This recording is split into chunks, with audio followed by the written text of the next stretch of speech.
어제 도착을 했어요. 그래서 조금 뭐랄까요? 조금 조금은 아니고 조금 더 많이 여기 좀 붕 뜬 기분 있죠. 2시 반에 일어나서 지금까지 잠을 못 잤는데, 이게 우리 목사님이 식사를 하면서 그래요. 김 목사, 설교 시간에 제발 졸지 마라. 여러분 기도해 주셔야 될 것 같아요.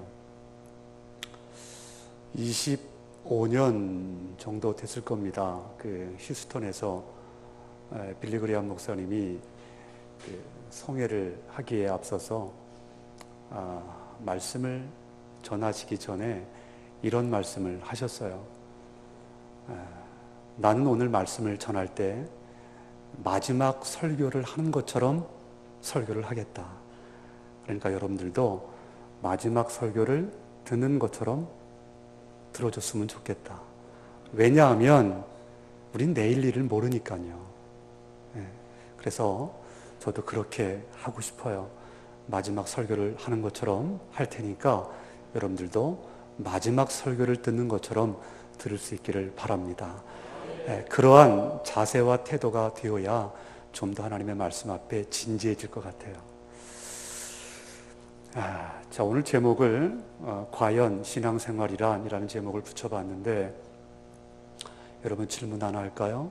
여러분 신앙이 뭐 같아요? 신앙이 뭘까요? 오늘 우리 안장로님을 통해서 귀한 식사 대접을 받았는데, 거기서도 제가 늘 지금 계속 식사하면서도 오늘 말씀과 좀 연관을 지어서 생각을 했어요. 여러분 신앙이 뭐 같아요? 신앙은 여러분들이 바라는 것이 이루어지는 것, 이게 신앙일까요? 신앙은 여러분들의 삶을 풍요롭게 하는 것, 그게 신앙일까요? 이 얼굴이 팍 굳어지시네. 제가 여러분들의 영적 수준을 이렇게 봤다면 이렇게 말씀을 준비했겠어요? 서목사님을 제가 잘 알기 때문에 그것을 인정을 하고 제가 설교를 준비를 했습니다.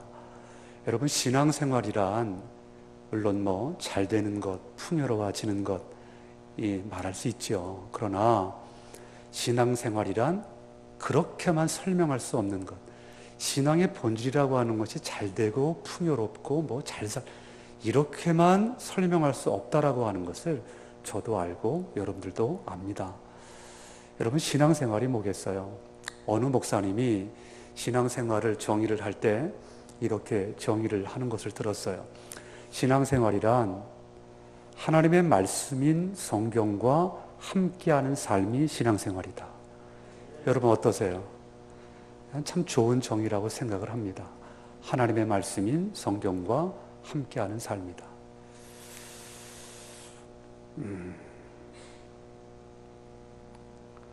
여러분 우리가 신앙생활을 하는데 하나님의 말씀을 제껴놓고 말할 수 있을까요? 그러니까 신앙생활은 하나님의 말씀에 붙들린 삶이요 하나님의 말씀과 함께하는 삶이다 라고 충분히 말할 수가 있습니다.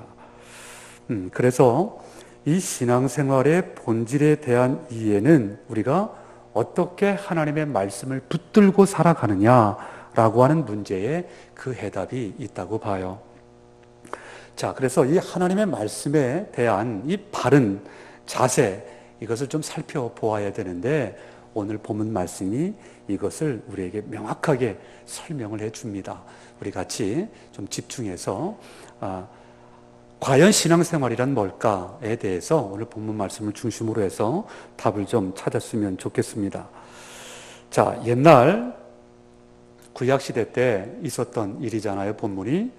그러니까 옛날 이스라엘 사람들에게 하나님께서 직접 말씀을 주신 적이 있습니다. 그 말씀이 뭐죠? 하나님께서 이스라엘 백성들에게 직접 말씀을 주신 적이 있어요. 그게 뭐예요? 십계명입니다. 돌판 몇 개에다가 이게 몇 개처럼 보여요? 2개에다가 이스라엘 백성들에게 하나님께서 직접 말씀을 주셨어요. 그런데 이 말씀을 이스라엘 백성들이 어떻게 했죠? 어떻게 보관했습니까? 이것을 뭐죠? 이 궤를 짜가지고 거기다가 넣어가지고 이 궤에다가 뭔 칠을 했어요? 뭐 칠을 했잖아요. 은칠을 했어요? 동칠을 했어요? 금칠을 했어요? 금칠을 했죠? 금칠을 했습니다. 그래서 황금궤, 이렇게도 불려요. 그래서 이 황금궤, 이 법궤, 이 금궤를 어디다가 모셔놨습니까? 네, 지성소에다 모셔놨습니다. 지성소에다 모셔놨다는 말은 무슨 말일까요? 가장 귀하게 여겼다는 말이에요. 그러니까 이스라엘 백성들에게 있어서 이 하나님이 주신 이 두 돌판, 이것을 모셔놓은 이 언약궤는, 이 황금궤는, 이 법궤는 이스라엘 백성들의 수호신과도 같았어요. 생명과도 같았어요. 그런데 이 언약궤를, 이 법궤를 어떻게 했습니까? 이방 민족인 블레셋에게 빼앗깁니다. 이 빼앗기는 엄청난 일이 벌어집니다. 자, 그런데 오늘 본문에 보니까 약간 좀 내용이 나오는데 이 법궤를 빼앗아간 나라가 어떤 나라예요? 블레셋이라고 하는 나라예요. 그런데 이 블레셋이 이 법궤를 빼앗아갔는데 이 블레셋 입장에서 보면 이 이스라엘 백성들에게 있어서는 수호신과 같았던 이 법궤를 뺏어왔으니까 이 블레셋 나라에게는 어떤 겁니까? 대단한 일이잖아요. 쾌재를 부를 일이지요. 그런데 이 정작 블레셋이 이 법궤를 뺏어왔는데 이 블레셋에서 어떤 일이 벌어졌어요? 어떤 일이 벌어졌습니까? 독종이라고 하는 재앙이 벌어졌어요. 재앙이 일어났어요. 그뿐만이 아니라 또 어떻게 됐어요? 이 법궤를, 이 언약궤를, 이 황금궤를 만지는 자들마다 어떻게 됐어요? 죽었어요. 그러면 이러한 일들이 7개월 동안 일어났거든요. 그러니까 이러한 일들을 바라보고 있는 이 이스라엘 사람들, 블레셋 사람들은 어떨까요? 걱정이에요? 아니에요? 걱정이죠. 그래서 조치를 취했어요. 어떻게 조치를 취했어요? 장소를 한번 옮겨보자. 그래가지고 장소를 옮겼어요. 몇 번을 옮겼어요? 저는 어려운 거 안 물어봅니다. 여기 보면 답 다 있습니다. 몇 번을 옮겼어요? 3번을 옮겼습니다. 3번을 옮겼는데 그 재앙이 없어졌죠? 재앙이 없어졌죠? 아니에요. 그대로 있는 거예요. 그대로 그 똑같은 재앙이 일어나는 거예요. 그래가지고 안 되겠다 싶어가지고 이 우두머리에 있는 사람들이 모여서 고민을 하기 시작했습니다. 뭘 고민했을까요? 이 법궤를 어떻게 할 것인가. 그래서 고민을 하다가 결론이 뭐예요? 예, 어디로요? 이스라엘 진영으로 다시 보내자라고 하는 결론에 다다르게 됩니다. 자, 그리고 나서 이제 주목하고 싶은 거예요. 뭘 주목하고 싶냐면, 자, 블레셋이 이러한 재앙을 일으키는, 어떻게 보면 쾌재를 부를 일이지만 실질적으로 재앙을 일으키는 이 법궤를 어떻게 할까? 이제 이스라엘 진영으로 보내야만 된다라고 결론을 내서 이제 보내는데, 그 보내는 방법이 우리로 하여금 관심을 갖게 하는 거예요. 그 방법이 뭡니까? 이제 그거를 우리가 좀 살펴보면서 이제 우리가 은혜를 좀 나눠야 돼요. 자, 블레셋 사람들이 이 수레에다가 이제 이 법궤를 싣고는 이제 이스라엘 진영으로 보내는데 그 법궤를 실은 수레를 끄는 동물로 뭘 택했어요? 본문에 보니까 뭘 택했어요? 젖나는 암소 몇 마리? 2마리를 택했어요. 여러분, 그러면 봐요. 자, 이게 상징성이 있는 거고 비유를 통한 말씀인데, 그러면 이 수레에 실린 법궤는 뭘 말할까요? 말 그대로 하나님의 말씀을 말을 합니다. 그러면 이 법궤를 실은 수레를 끌고 가는 이 젖나는 암소 2마리는 뭘 말할까요? 누구를 가리킬까요? 누구를 가리킬까요? 이게 이제 우리가 관심을 가져야 되는 거예요. 누구를 가리킬까요?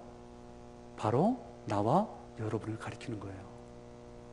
자, 신앙생활이란 뭐라 그랬어요? 서두에 신앙생활이란 하나님의 말씀과 함께하는 삶이 신앙생활이다.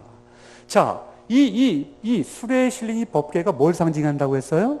하나님의 말씀을 상징한다고 해요. 그런데 이 법궤를 실은 이 수레를 끌고 가는 뭐요?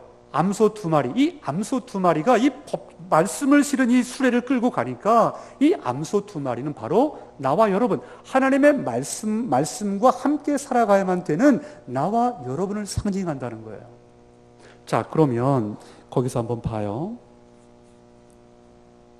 이 암소 두 마리를 보면 우리 신앙인들이 가져야 되는 삶의 자세, 삶의 태도, 삶의 여정, 이것을 아주 적나라하게 우리에게 가르쳐 주고 있는데 그 시각을 가지고 한번 같이 볼게요.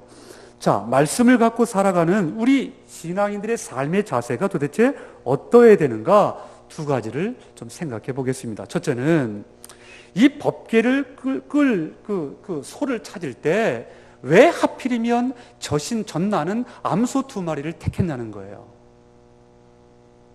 여기에 아주 중요한 메시지가 담겨 있습니다.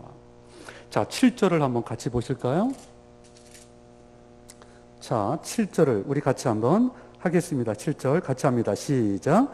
그러므로 새 수레를 하나 만들고 멍에를 메어 보지 아니한 전나는 소 두 마리를 끌어다가 소의 수레를 댔어요. 자, 왜 전나는 암소를 택했을까요? 여러분, 한번 상식적으로 생각해 봐요. 누가 지금 바이브레이션이 막 여러분 한번 생각해 봐요. 법궤를 실은 이 수레는 지금 무겁잖아요. 그러니까 이 무거운 수레를 끌고 가려면 상식적으로 무엇을 택해야 돼요?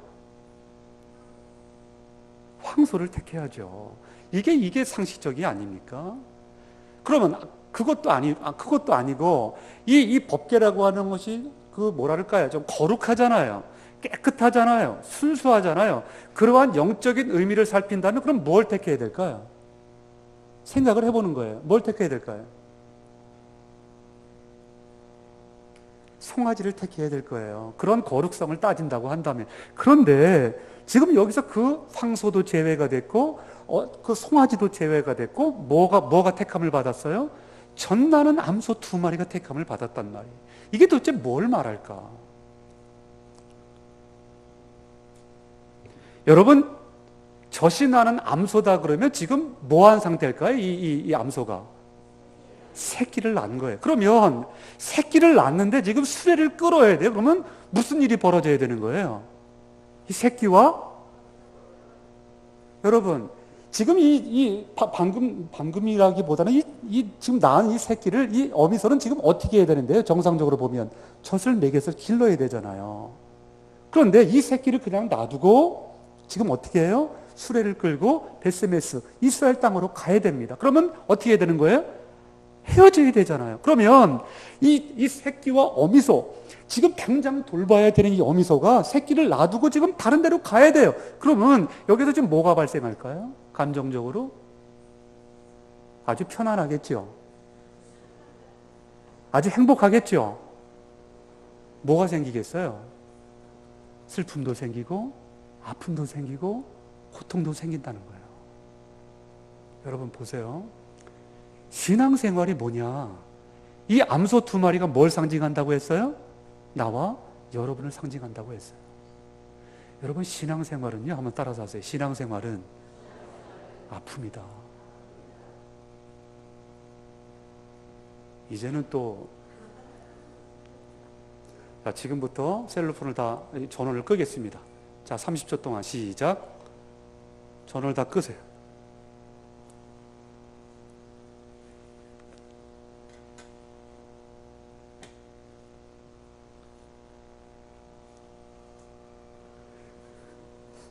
은혜가 있는 곳에 사탄의 역사도 심하다.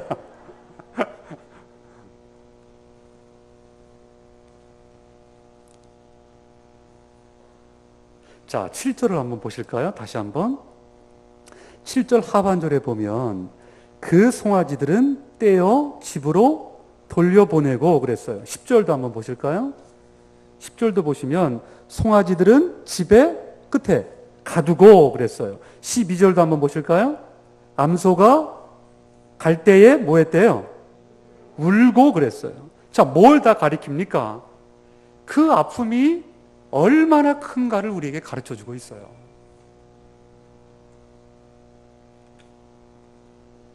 저 설교 안 하고 내려갑니다. 자, 여기 보세요. 우린 여기에서 교훈을 하나 얻어야 돼요.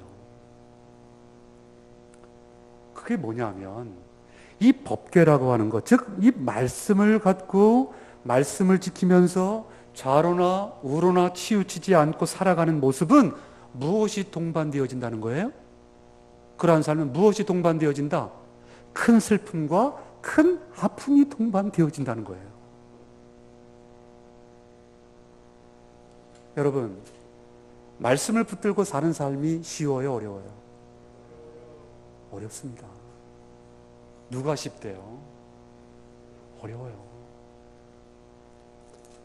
어려울 뿐만 아니라 괴로워요. 어떤 때는 막 외로워요. 너무너무 힘들어요. 너무너무 많은 희생이 있어야 되고요. 많은 아픔이 있어야 돼요. 그런데 주목해 보실래요? 성경은 말해요. 뭐냐? 그 아픔의 강도는 지금 막 낳은 자식과 뭐 하는 것과 같다? 생이별하는 것과 같다.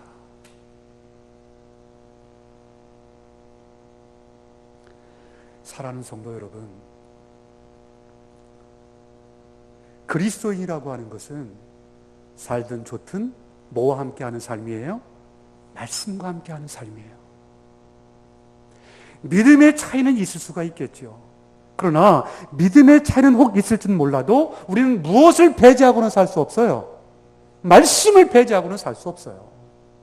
여러분 동의하시면 아멘. 말씀을 배제하고는 살 수 없어요.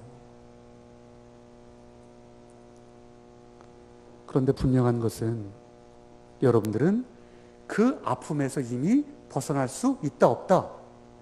없다는 것이고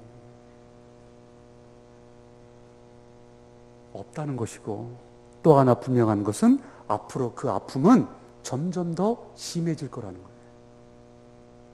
그리고 더 정말 죄송한 말씀이지만 그 아픔의 결국은 젖 먹는 새끼와 이별하는 아픔만큼이나 고통스러울 거라는 거예요. 여러분 이런 설교 듣기 싫죠? 근데 이게 신앙의 본질이에요.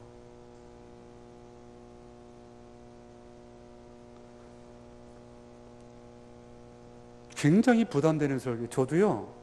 여러분들 축복받으세요. 예수 믿으면 복 받습니다. 이런 설교 왜 몰라서 못하겠어요? 근데 그게 아니야. 그게 아니야. 아무리 생각해도 그게 신앙의 본질이 아니에요.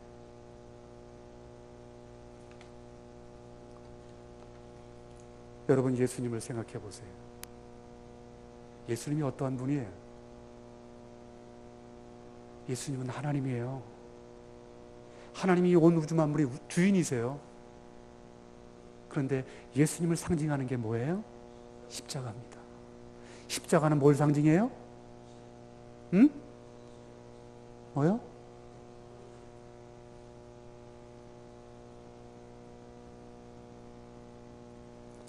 나와 여러분들은 누구를 따르는 사람들이에요? 예수님을 따르는 사람들이잖아요.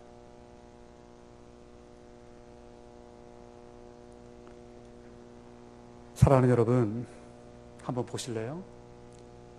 우리의 하나님 아버지의 우리를 향한 가장 큰 관심은 뭘까요?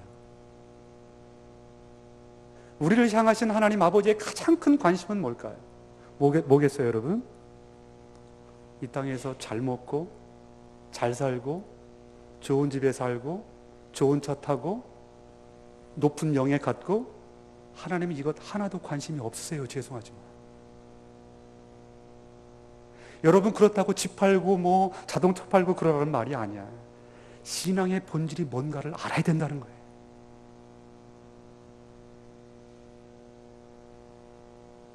사랑하는 여러분, 우리는 이 땅이 다가 아닌 줄로 믿습니다. 아멘 소리가 너무 작아요. 이 땅이 다예요? 그러면 여호와 증인으로 가셔야 돼. 이 땅이 다면 우리는 이 땅이 다가 아닌 줄로 믿습니다. 우리는 어디가 있어요? 저 하나님의 나라가 있어요. 우리가 영원히 생명을 누릴 저 이터널 라이프, 영원한 생명을 누릴 하나님의 나라가 우리에게는 준비되어져 있다는 거예요. 여러분 그거 믿으세요? 그럼 우리가 어떻게 살아야 돼요?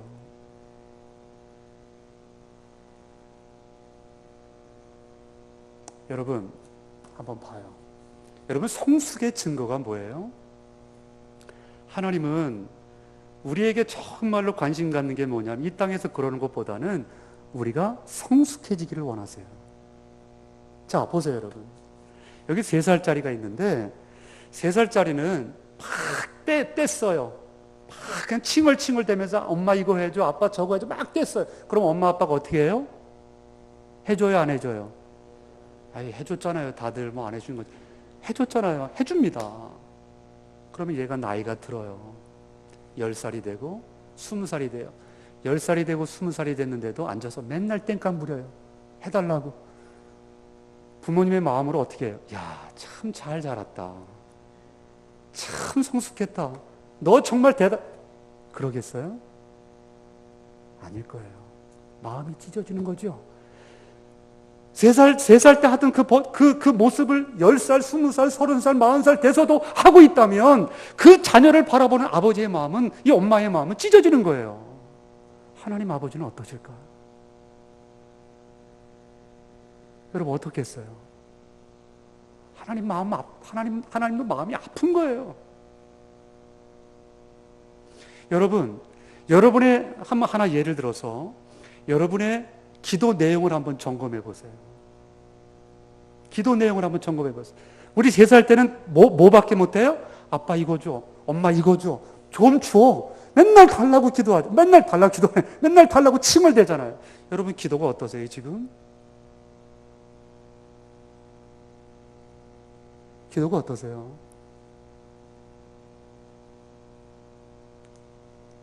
여러분, 우리가 신앙적으로 성숙했다, 이게 뭘 말할까요? 이건 뭘 말하냐면 어린아이가 자라서 야, 너 참 많이 컸다 라고 하는 의미가 뭐냐면 엄마 아빠의 마음을 헤아릴 줄 안다는 거예요. 여러분 그렇잖아요. 너 참 많이 컸다. 이게 무슨 의미겠어요? 엄마 마음을 헤아릴 수 있는 거예요. 아빠 마음을 헤아릴 수 있는 거예요. 마찬가지. 우리가 좀 신앙생활을 10년, 20년 연수 자랑할 것이 아니라 우리의 신앙의 성숙도를 보면 하나님께서 원하시는 것이 뭔가요? 아버지 하나님이 기뻐하시는 것이 뭔가요? 여기에 포커스가 좀 맞춰져야 되지 않겠어요? 이게 좀 우리의 신앙이 성숙했다고 하는 증거 아니겠어요? 저는 한국교회가 정말로 이 어떤 그 신앙의 성숙을 장애하는 것 중에 하나가 뭐였냐고 생각하냐면 통성기도라고 생각해요. 저는. 여러분 통성기도 어떻게 해요? 시작 그러면 어떻게 해요? 이거 종칠 때까지 어떻게 해? 그냥 달라고 그냥. 여러분 그래서 저는 우리 교회에서 지금 뭘 훈련을 하냐 하면 묵상을 많이 훈련해요. 하나님과 독대를 갖는 시간을 많이 갖는 거예요.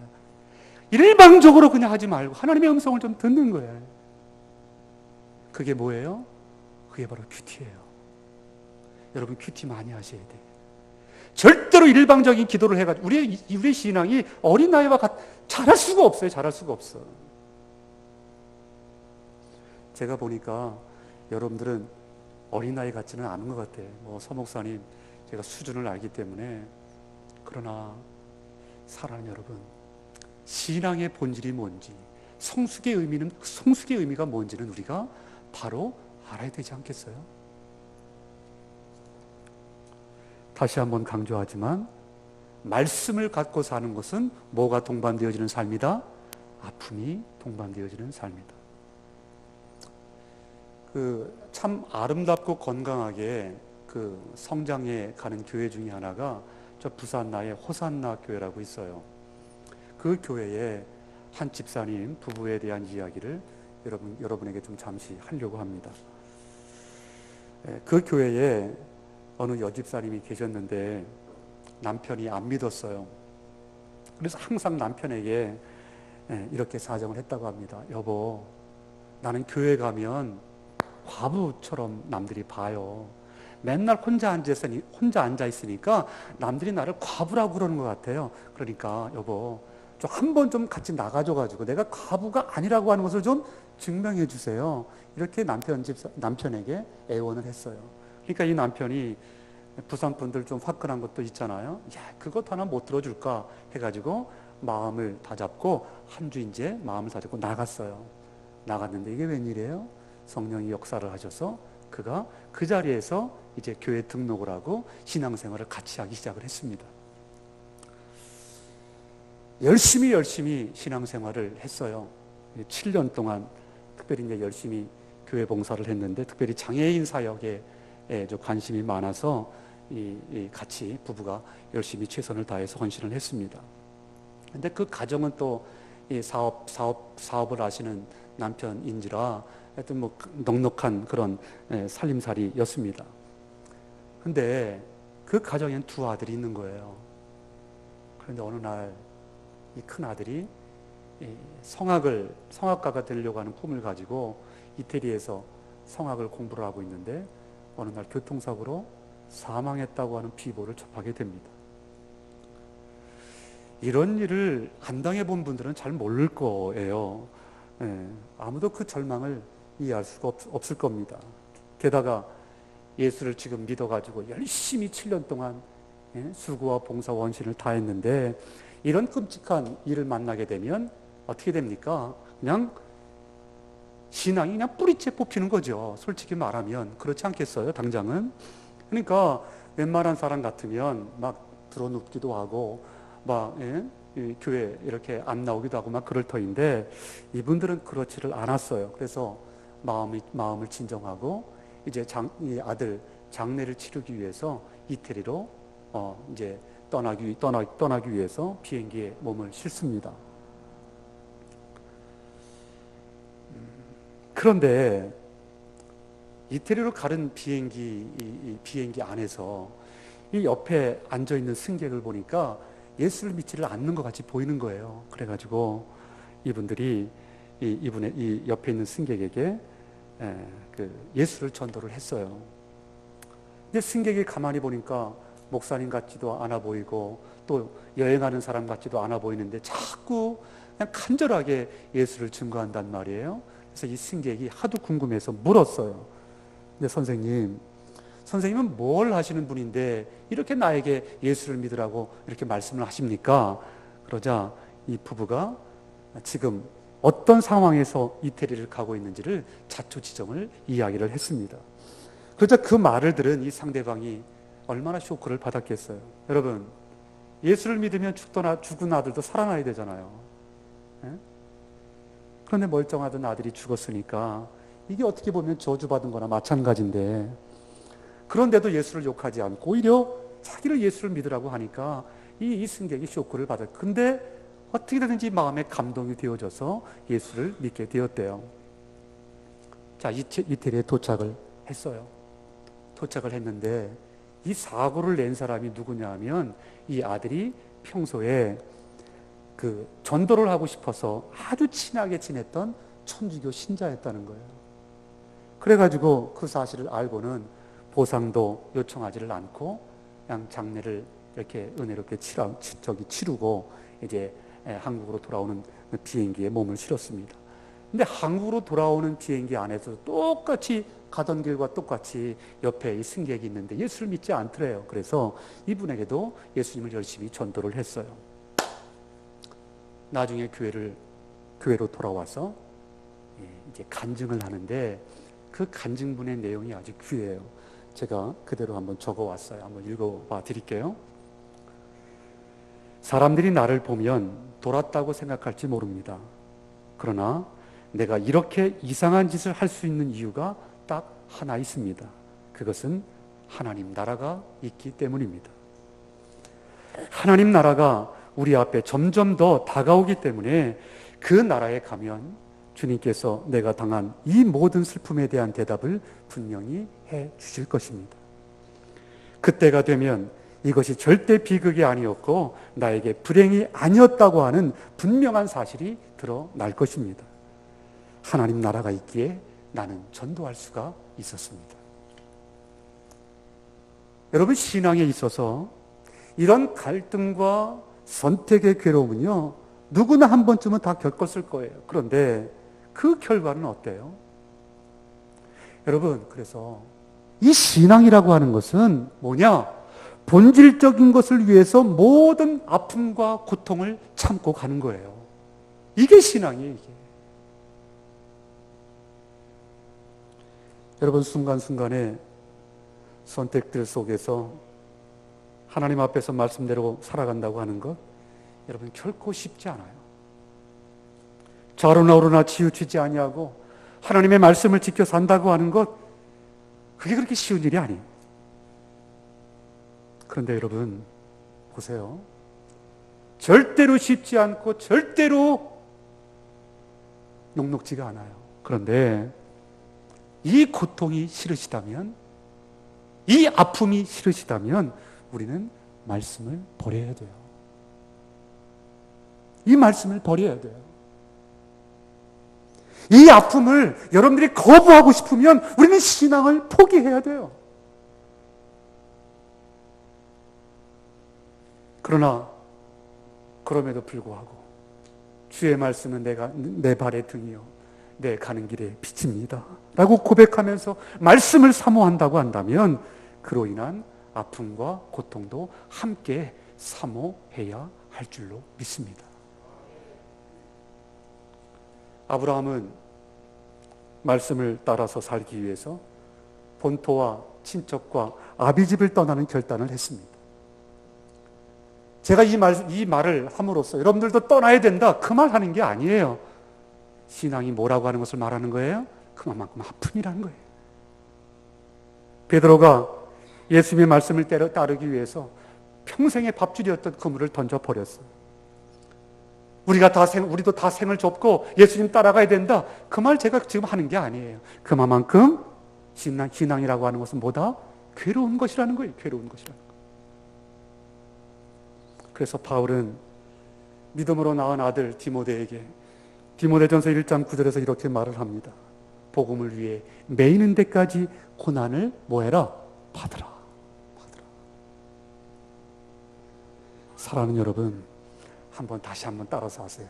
신앙생활은 아픔이다, 고통이다. 이것을 전제하지 않으면 안 된다는 거예요. 이것을 전제하지 않으면 안 된다. 하나만 더 생각할게요.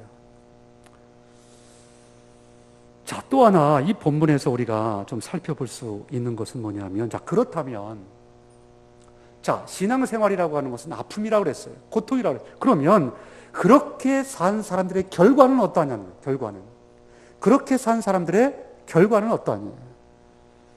여러분, 지금 어떤 상상을 하세요? 그렇게 산 사람들의 결과가 어떨까요?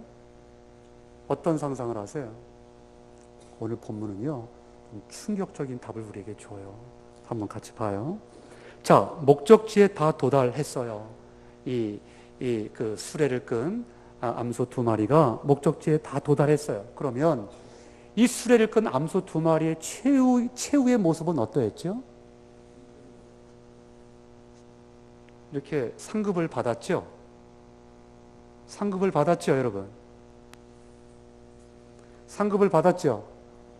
이 암소 2마리는 어떻게 됐어요? 번제물로 드려졌어요.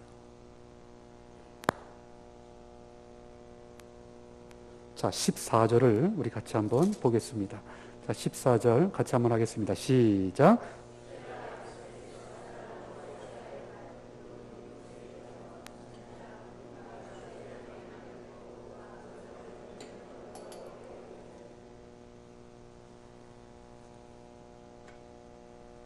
우리가 말씀을 굳게 잡고 좌로나 우로나 치우치지 않으면서 아이들과 헤어지는 아픔까지도 참고 주를 위해서 일을 한 후에는 모든 영광을 한 몸에 받을 기대감을 갖는 것, 이것이 사실이에요. 그렇게 헌신하고 난 다음에는 모든 영광을 내가 받을 수 있다라고 하는 기대감을 갖는 것, 이것이 우리의 현실이에요. 여러분, 모든 설교의 결론이 다 그것 아니겠어요? 이제까지. 그런데 수많은 주를 위해서 살다가 간 분들, 주를 위해서 순교한 분들을 보면 그 설명이 다가 아니라고 하는 것을 우리는 깨닫게 돼요. 사랑하는 여러분, 다시 한번 질문할게요. 여러분, 이 땅에 존재하는 이유가 뭐예요? 여러분이 이 땅에 존재하는 이유가 뭐세요? 아까도 말씀을 드렸지만 이 땅에서 배부르게, 아니면 이 땅에서 뭐 호화롭게, 이 땅에서 영화롭게 잘 사는 것, 이것이 우리의 존재 목적이, 존재 이유가 아니라고 하는 것 우리가 정리했어요. 여러분, 이 신앙을 생각하는 것, 이것은 우리의 생각과 하나님의 생각과는 너무너무 다른 것 같아요. 복음을 지키면서 일을 한 후의 결과로 우리에게 돌아오는 것은 기쁨의 영광이 아니라 바로 뭐가 되는 거예요?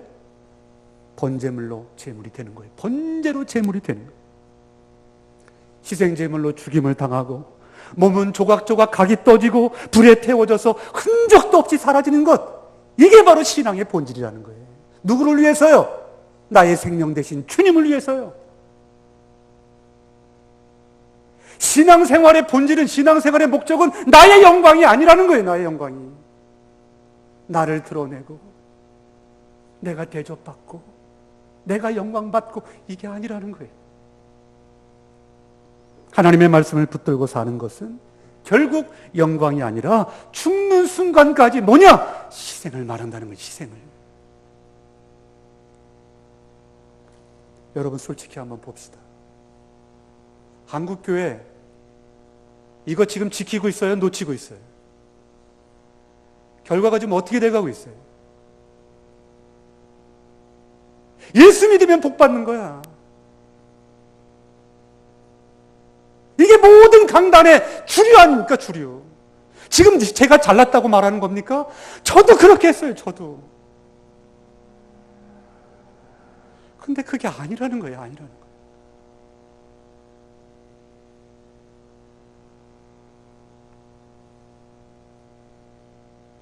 여러분, 교회가 언제 타락하는 줄 아세요?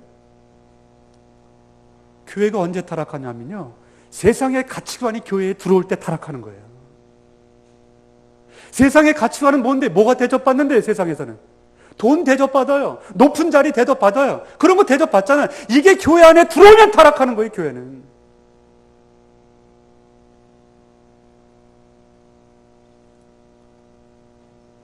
여러분, 누구 말할 것 없이 우리의 본이 되시는 주님이 이 땅에서 어떻게 사셨는가를 보세요.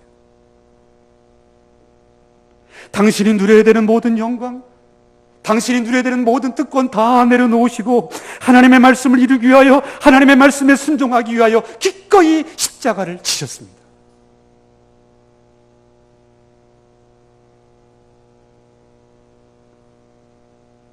말씀과 함께 사는 우리의 삶은 애초부터 영광을 받는 삶이 아니에요. 아니에요.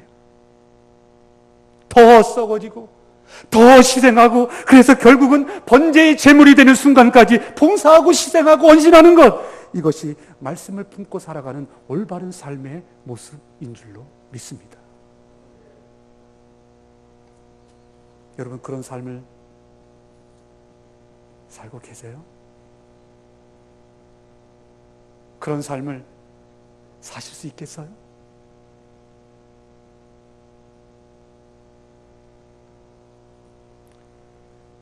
제가 미국에를 2000년 4월 29일 날 갔습니다. 그러니까 지금 14년이 좀 넘었어요. 죄송한 이야기지만 이민교회도 별반 다를 게 없어요.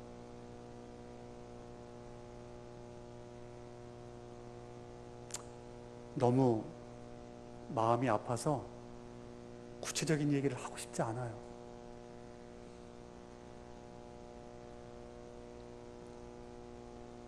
이민교회도 그렇고 한국교회도 그렇고, 특별히 한국교회, 내 사랑하는 조국의 교회, 미국에서 보니까 너무너무 한눈에 다 들어오는 거야. 여러분, 이런 추세로 나갔다가요, 유럽교회의 전철을 그대로 밟는 거예요. 그대로. 정말 한국교회, 이 성화교회는 정말 건강한 교회가 되셔서 이 부패져가는 한국교회를 살리는 능력 있는 교회가 될 수 있기를 주님의 이름으로 축복합니다.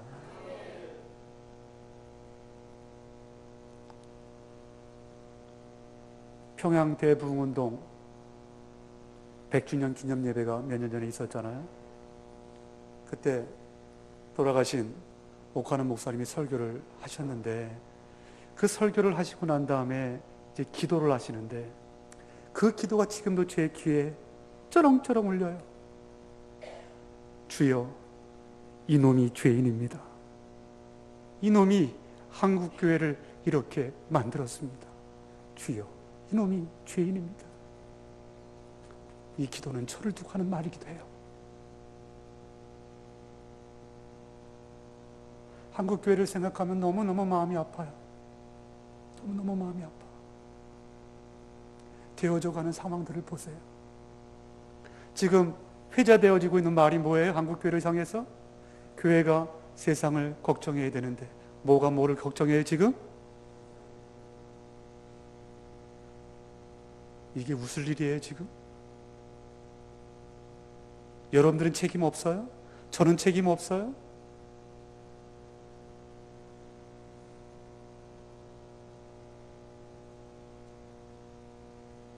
여러분 잘 들으세요.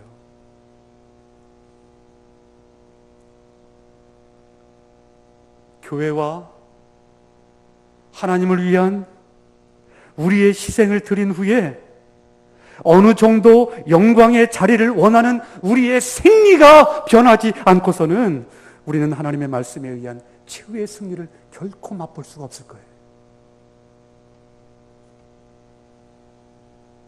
여러분, 구원은요, 입으로 나 구원받았어, 나 예수 믿고 구원받았어, 그래서 구원이 얻어지는 게 아니에요. 제발 착각하지 마세요. 왜 구원을 그렇게 값싸게, 왜 성경을 왜곡해서 그렇게 말을 합니까? 어디 성경에 그렇게 말했어요? 나 예수 믿어, 그러면 구원 받는 거예요? 천만에요, 천만에요. 성경은 구원에 대해서 두 가지 시각이 있어요. 하나는 로마서적인 시각이 있고 또 하나는 야고보서적인 시각이에요. 로마서는 뭘 강조합니까? 믿으면 뭘 받아요? 구원을 받아. 이거 진리예요, 아니에요? 진리입니다. 구원은 믿음을 통해서 얻어요. 믿으면 구원을 받습니다. 그런데 야고보서에서 뭐라고 말씀하는지 아세요? 행함이 없는 믿음은 죽은 믿음입니다. 그러면 이게 무슨 말이냐? 여러분, 구원을 받으셨다면 반드시 행함이 뭐 해야 된다는 거예요? 따라와야 된다는 거예요. 여러분, 어떻게 증명하실래요? 내가 구원받았어, 예수 믿고 구원받았어, 어떻게 증명하실래요? 입으로만 되는 거예요, 그게? 아닙니다. 자, 여기 예수라고 하는 나무가 있어요. 우리는 예수라고 하는 나무에 붙어있는 뭐예요? 가지입니다. 이 가지는 의무가 뭐죠? 열매를 맺는 거예요. 그러면 이 가지, 예수라고 하는 나무에 붙어있는 이 가지는 무슨 열매를 맺어야 돼요? 예수라고 하는 열매를 맺어야 돼요. 여러분, 이게 예수 나무에 붙어있는 가지죠. 이 예수라고 하는 나무에 붙어있는 가지가 다른 걸 맺는다고 한다면 어떻게 예수 나무에 붙어있다고 말할 수가 있겠어요? 가능하지가 않죠. 사랑하는 여러분, 저는 여러분들이 예수 그리스도로 말미암아 구원함을 받은 분들인 줄로 믿습니다. 그러면 삶이 따라야 돼. 행함이 따라야 돼. 열매가 따라야 돼. 제가 다음 시간에 열매 부분도 좀 타치를 하겠지만, 오늘 제가 이렇게 설교했다고 내일 안 나오시면 이건 여러분들 수준을 내가 아는 거예요.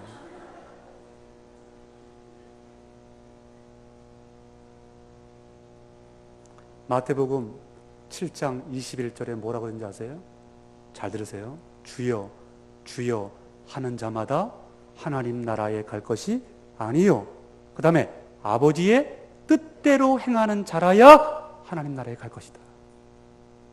명심하셔야 돼요. 목사라고 하는 타이틀이 하나님 나라에 갈 수 있는 조건이 돼요? 누가 그래요? 조건이 된다. 장로라고 하는 타이틀이 하나님 나라에 갈 수 있는 보증수표가 돼요? 아니에요, 아니에요.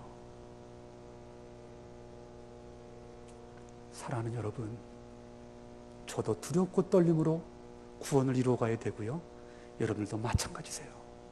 마찬가지세요. 여러분, 구원은 우리가 지금 완성된 거예요, 안 된 거예요? 완성 안 됐어요. 여러분, 여러분, 우리는 지금 성숙해 가는 과정이잖아요, 과정. 성숙해 가는 과정. 하나 이야기만 하고 마치게. 어느 분이 지금 하품을 하셔서 마쳐야 되겠어요. 자, 한국 교회사에 있었던 일 이야기하고 마칠게요. 1840년 9월 4일 그 영국 웨일즈라고 하는 곳에 목사님의 가정에서 한 사내 아이가 태어납니다. 런던에서 신학 공부를 하고 그 고향인 하노버 교회에서 1863년도에 목사 안수를 받아요.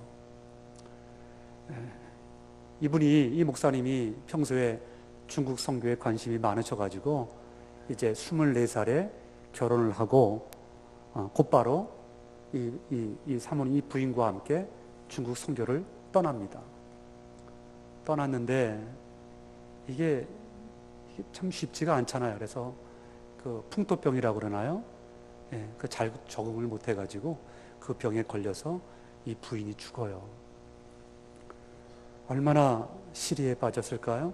근데 이 선교사님이, 이 목사님이 기도로 잘 극복을 하고 있는데, 그때 마침 조선 땅 황해도 장현에서 건너온 천주교인 김자평, 최선일이라고 하는 사람들을 만나서 조선을 가기로 마음을 먹습니다.